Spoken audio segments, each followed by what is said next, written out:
You in episode 171 of The Good Parts, a daily social media show where I go live once a day, Monday through Friday, to share one good part from my life and or business in an effort to bring my vision to pass, which is to inspire and empower more freedom through principle-centered leadership. I really want to help people disconnect their time from their money. And so in these Good Parts episodes, I try to share bite-sized little pieces of goodness that seem to help in that process of creating wealth and freedom and prosperity and happiness and joy in your life. So that's kind of the theme of the show. If you're tuning in live and or on the replay, I would love for you to say hello in the comments below. You could do a hashtag live if you're watching live, or you can do a hashtag replay if you're on the replay. This helps me to know who's tuning in, gives you a little bit of exposure, and also helps me in the social media algorithm so that more people can find my content. So Bryce, thank you so much. He says hello in the comments below. I see what you did there, Bryce. Thanks for the chuckle. All right, well, today is going to be fairly quick. As I wrote in the description, I want to share a couple pieces of wisdom for wealth. Thank you, Ron Maxim. I appreciate it. Thanks for being here live. These are two very old little data points that I ran across this weekend that I want to pass along. One of them comes from the world's wealthiest man at the turn of the century. Some of you may know who that was. If you have a guess, or if you know, comment below. We'll do a little quiz here for all of the Freedom Crusaders out there paying attention. Who was the wealthiest person in the world at the turn of the century, right around 1900-ish? Do you know who that was? If so, comment below. So one piece of wisdom will be coming from something I learned about him, and then the other one comes from a very old book called the Bible. Bryce Tomlinson says Carnegie. Bill Fever says Carnegie. Okay, well, that may be the case. I'm not certain. It may have been Carnegie right at the first of the turn of the century. I'll have to research this a little bit more specifically. It's not who I'm going to talk about today. The person I'm going to talk about today was in that crew, was like one of the robber barons of the early American industrial revolution, but it wasn't Carnegie. So see if you have another guess. And I think actually both of them had the title of the world's wealthiest person at one point or another. So thank you guys for submitting those submissions. But first, the Bible. Okay, so one of the things that I'm interested in is discovering what wisdom is and doing the best that I can to be a wise person if I can. I'm guessing all of you are the same. Wisdom is one of those words that has sort of an appeal, a draw, an essence that kind of like attracts us to it. But it's also a word that sometimes is difficult to... Bill says, I have neither wealth or wisdom. Good morning, Paul. Vanderbilt Rockefeller. Okay, so Bill, first off, I think you may have more wisdom and wealth than you may be giving yourself credit for. And that may become more apparent as I share what I'm going to share. And yes, Rockefeller. So John D. Rockefeller, this is the gentleman that I wanted to talk about here in just a moment. So ding, ding, ding, winner, winner, chicken dinner. Thank you, thank you, thank you, Bill. So wisdom, let's talk about wisdom for a second. Last night, actually, I decided to go to sleep listening to Proverbs from the Old Testament. I've heard a lot about Proverbs as it being filled with wisdom, and I've never read Proverbs from start to finish. And so I decided to start listening to it. And right off the bat, I picked up something that I think is valuable as it relates to wisdom, and I want to pass it along. And I was memorizing it on the way home from the gym, but I also have it here on my phone so I don't get stage fright and forget what I was going to say. But this is Proverbs chapter 1, verse 5. And here's what it says. A wise man will hear and will increase learning, and a man of understanding shall attain unto wise counsels.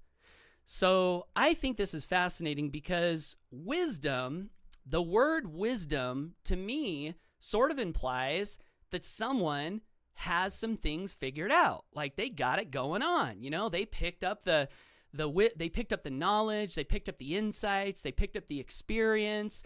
They're doing well, you know, they're making good choices. And so when it says here that a wise man will hear and will increase learning, So this verse does not actually say that a wise man has got it going on, has got it figured out, has kind of like picked it all up. That's not what this verse says. It says a wise man will hear and will increase in learning. So wisdom, at least from this one line, seems to be humble and teachable. Someone who is wise enough to know that they don't know everything and is constantly seeking hearing so that they can increase in learning. And then that second line, and a man of understanding shall attain unto wise counsels. So even here in this second line, it says a man of understanding is not running around, like, hey, listen to me, listen how wise I am. No, it says a man of understanding shall attain unto wise counsels. Seek people who are wiser than he or she out and continue to increase in that knowledge gathering process. So I thought that was interesting. I wanted to pass it along. Maybe it is that wisdom is not what we think it is. Maybe wisdom is more in alignment with being teachable, humble, knowing that we don't know everything and continuing to seek those out who have good information to pass along to us. So Minister Christian sums it up, says wisdom is constantly seeking. I think so. I think that's a part of it. And Bill Fever says Proverbs was written by Solomon. He asked God for wisdom. So if that's true, isn't that interesting? He says, God, give me wisdom. And it says, where are you going to find wisdom? It says you're going to find it from others by listening, by opening your ears and paying attention to what people say. So I thought that was really good. And so that's kind of a pre-frame for wisdom. Now, in the spirit of that, one of the things that I strive to do is constantly seek out wise people, wise things that I can put inside my reservoir of knowledge. And so I was on X last week, and someone had asked the question, what's the best podcast you've ever listened to? And I happened to see this one comment in the thread that referenced a podcast episode on a podcast called The Founders Podcast, which I've heard of a little bit, but I've not really gotten into it. And the episode was about letters that John D. Rockefeller wrote to his son. And so I went and listened to this, and it was so fascinating. And one of the reasons it was fascinating is because, as the podcast host was describing, John D. Rockefeller did not expect that these letters would be published to the world. He was writing them to his son. So if you take the mindset that goes into writing something like that versus, say, his biography, which he knew was going to be published, he knew everyone was going to see, there might be a little difference of intention that you would put into those two things. In my mind, if I'm writing to my children and I don't think anyone is going to see it, I might take special care to be as honest and forthright and not necessarily thinking so much about what people are going to think. Anyway, that's kind of the idea. So that's one of the reasons that this podcast, I think, is interesting, these letters to John D. Rockefeller's son. Now, on to the little piece of wisdom that I picked up in that episode that I want to pass along. There's a bunch. I recommend you listen to it. It's a really great listen. But here is the one little thing that I wanted to pass along. And this is, I think, a blocker to wealth. It's a blocker to progress. It's something that at one point or another, if we want to succeed in life, we have to learn to eliminate, deal with, handle, throw behind us, step on top of it, move over it, not be held back by this thing. And I'm going to introduce it with a direct quote from John D. Rockefeller. And also, something that's interesting to me is on the personal development journey, we read lots of books, and there are lots of books that purport to teach how wealthy people think, what wealthy people believe, how wealthy people move and act in the world. And so there's all these books written by people, and then there are books or letters written by people who are actually incredibly wealthy. And so they say success leaves clues, and sometimes what I like to do is compare what I'm hearing directly from a very, very wealthy person with what I may have picked up in a book that was written about wealthy people. And this is a big one. I've read this in many books, and here's what they say in many books is they say if you want to be successful, one of the things you need to learn to do is not make excuses. And excuses are just reasons why you can't do something. And there are really, really good reasons you could give yourself as to why you can't do something. Some of these reasons we give ourselves are so convincing that we believe them, and then we do not move forward. And so here's what John D. Rockefeller said that stuck out to me because I've never heard it explained this way.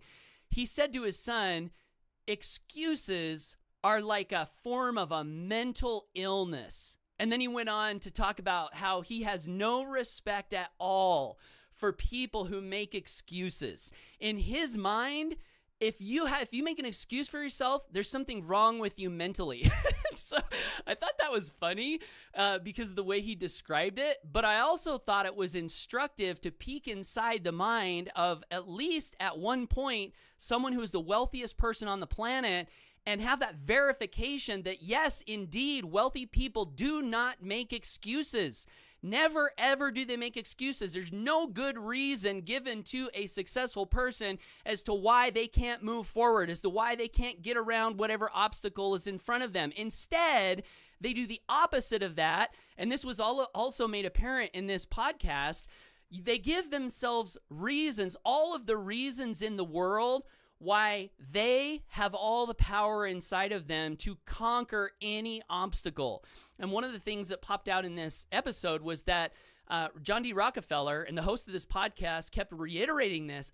He said, when you listen to all of these writings, one of his biggest core beliefs was that belief in yourself must be supreme. And he reiterated that and reiterated that and reiterated that, to have self-belief, to believe in yourself, to believe that you can do things regardless of what anyone else says, regardless of what anyone else thinks, to have this supreme belief in you and your ability to think and receive good information and maybe even receive inspiration and to move forward and act in powerful ways. This is on the other side of the excuse-making coin. So on the one side, you've got reasons why you can't do something, and then on the other side, you've got all the reasons why you can, one of them being that you as an individual are uniquely powerful and perhaps have unlimited power within you.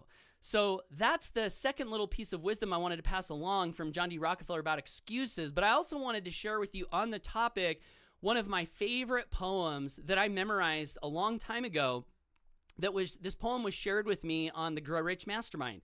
If you don't know what that is, it's a daily conference call where people who are seeking wisdom and riches in all forms, monetary, financial freedom, but also riches in relationships, riches in health, riches in knowledge and wisdom. These are some of the things that we seek on this call. You can learn about it at growrichmastermind.com if you want to.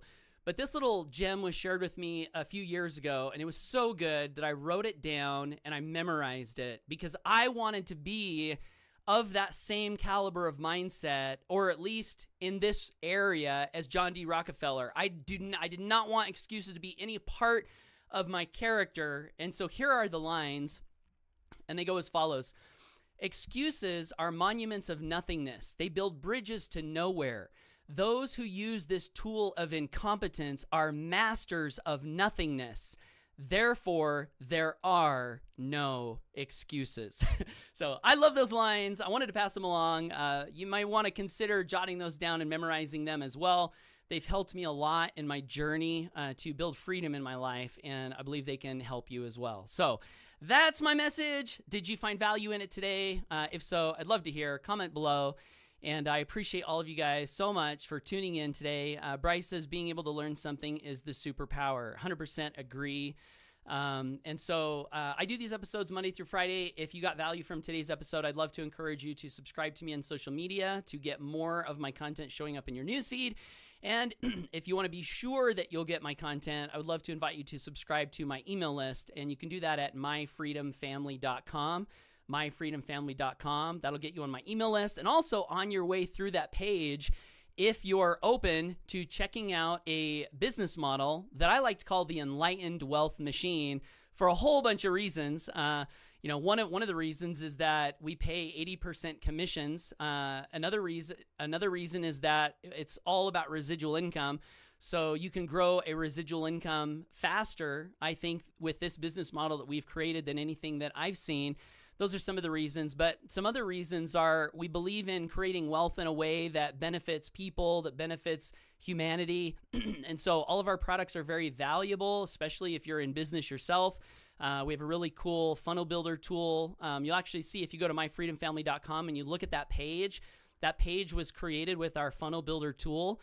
With that funnel builder tool, you can create any kind of website that you want to create: lead capture pages, landing pages, sales pages, digital products, on and on and on. And you can have that tool for just $25, and it pays 80% residual commissions. So that's our intro product that you'll see. We donate a portion of all of the money that we bring in to help feed starving kids in the world through an organization called Feed My Starving Children. We're just under 300,000 days of meals provided to that organization. So that's another reason that I like to refer to this as the enlightened wealth machine, because as we grow our income here, not only are we increasing our freedom and our prosperity, but we're also increasing goodness in the world. We're giving back. And I think that's a key fundamental aspect of building a life, not just of wealth, but also of spiritual wealth, one where you're happy and thankful and proud of the work that you're doing. That's one of our deep intentions here with what we've created and are continuing to create. So again, myfreedomfamily.com. You can learn more about that there. And Minister Christian says enlightened wealth, smiley face, heart, gratitude, or praying hands, depending upon how you interpret that emoji. I interpret it as gratitude, but some people, some people are like, why are you sending me prayer hands in all of your comments? I was like, well, it's gratitude for me. That's the best emoji I could find for gratitude. So, hey, Martin, good to see you. So that's it, guys. Thanks for tuning in. Hope you get out there, take action, go for your dreams, and I'll see you back here tomorrow if you choose to tune in again for the next episode of